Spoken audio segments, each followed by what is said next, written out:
Saudara, kita bisa memilih hari ini. Kita mau mempersembahkan hidup yang kudus dan berkenan, atau kita mau mempersembahkan hidup yang tidak layak kepada Tuhan. Saya cuma mau menegaskan, saudara, di dalam dunia ini hanya ada dua roh, roh Allah dan roh iblis. Kalau kita tidak memberikan tubuh sebagai persembahan yang hidup sebagai roh Tuhan berdiam, maka iblislah yang akan mendiami tubuh kita, saudara. Ya, jangan sampai setan berdiam dalam hidup kita, sehingga hidup kita ini, hati kita, pikiran kita dikuasai oleh kepahitan, amarah, kebencian, pertikaian, kenajisan, percabulan, dan kita membiarkan iblis yang mengambil alih hidup kita. Ayat yang ke-12 firman Tuhan berkata demikian. Jadi saudara-saudara, ya, kita adalah orang berhutang, tetapi bukan kepada daging supaya hidup menurut daging. Ayat 13, sebab jika kamu hidup menurut daging, kamu akan mati. Tetapi jika oleh roh kamu mematikan perbuatan tubuhmu, maka kamu akan hidup. Ingat ya, apa yang harus membuat kita ini selalu ingat, saudara, bahwa kita ini orang berhutang. Apa yang membuat kita ini akhirnya bisa menyerahkan hidup sungguh-sungguh kepada Tuhan? Waktu kita menyadari bahwa kita ini orang yang berhutang.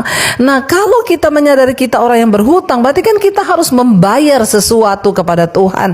Tuhan tidak minta bayaran dengan uang. Dia nggak minta bayaran dengan kekayaanmu, karena persembahan apapun yang engkau berikan pada Tuhan tidak akan pernah bisa menggantikan persembahan hidup dan tubuhmu yang berkenan di hadapan Tuhan. Tuhan menginginkan itu, ya.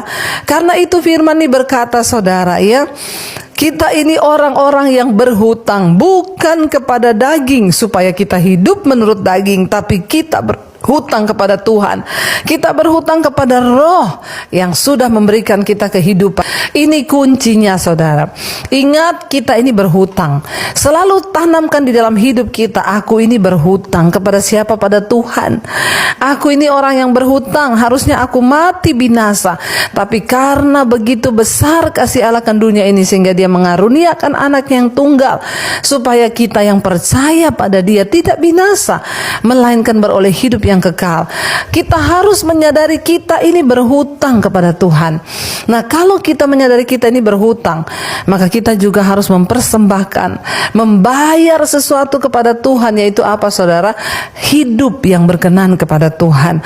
Ya, mempersembahkan tubuh kita ini yang sudah ditebus dengan darah yang mahal.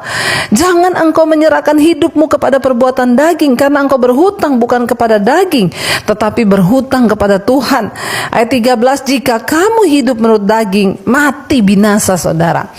Orang yang hidup menurut daging, sekalipun Kristen, sekalipun pendeta hamba Tuhan, kalau engkau hidup mengikuti kedaginganmu, maka kamu akan binasa, kata firman Tuhan. Tetapi ini kuncinya, jika oleh roh kamu mematikan perbuatan tubuhmu, maka kamu akan hidup. Saudara, cara satu-satunya untuk kita bisa mengalahkan perbuatan daging dan bisa mempersembahkan hidup yang berkenan adalah dengan mematikan daging. Caranya bagaimana mematikan daging?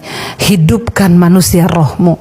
Jika oleh roh kamu mematikan perbuatan tubuhmu, maka kamu akan hidup. Hanya roh Allah yang dapat membuat kita mampu mengalahkan kedagingan kita. Karena itu teruslah cari Tuhan. Karena itu persembahkan hidupmu kepada Tuhan. Karena itu dekatkan dirimu dengan Tuhan.